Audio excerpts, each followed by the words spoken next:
Bir yigit har kuni ertalab uyg'ongach, oilasi va farzandlari bilan nonushta qilib, ishga otlanardi.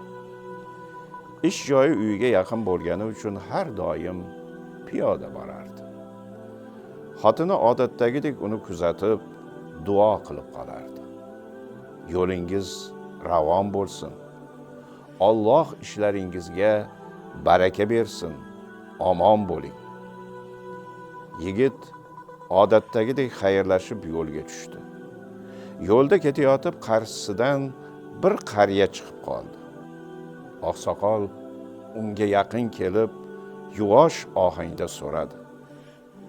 Bolam, menga non olib ber.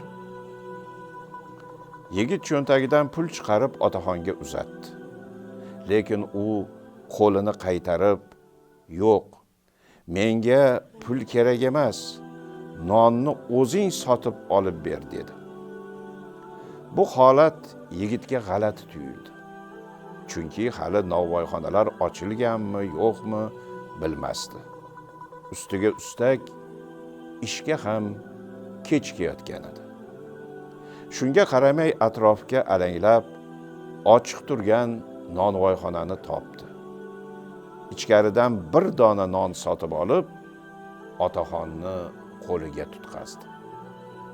Qo'shimcha ravishda ozgina pul ham berdi. Otaxon unga yanada yaqinlashib, ko'zlariga sinchiklab tikildi. Go'yo yigitning qalbini titib ko'rgandek bo'ldi. So'ng chuqur nafas olib, shunday dedi. Bir balodan qutulding. Bu so'zlarga u uncha e'tibor bermay ishga shoshdi. Oradan 1-2 soat o'tgach, xotini tashvish bilan telefon qilib qoldi. Bolamizni mashina urib yubordi. Yigit yuragi shuv etib, darhol shifoxonaga yugurdi. Yetib borgach farzandi faqat yengil jarohat olganini, 1-2 joyi shilinganini ko'rib, xotirjam tortdi. Shu payt nogoh otaxonning gapi yodiga tushdi. Bir balodan qutulding.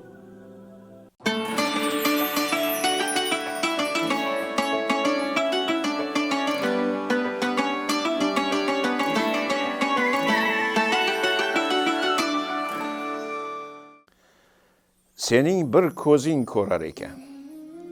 O'tgan zamonlarda bir ko'zi ojiz boy badavlat yigit uylanibdi.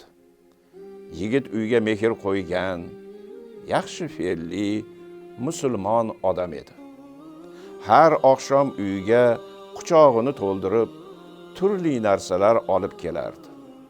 Xotini esa uni quvonch bilan kutib olib, hurmat ko'rsatardi. Oradan yillar o'tib yigitning ishi birdan orqaga ketibdi.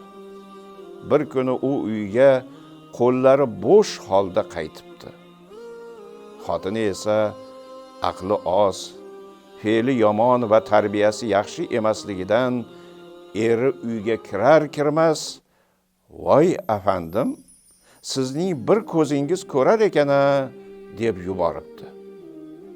Ko'pni ko'rgan u odam sovuqqonlik bilan javob beribdi.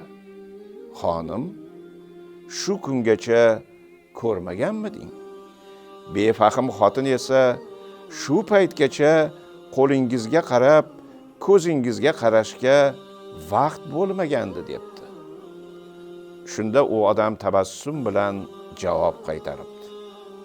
"Xonim, eringni 2 ko'zi ham ko'r bo'lmasa, bosh og'riq qilib, sen kabi aqli qisqani olarmidi?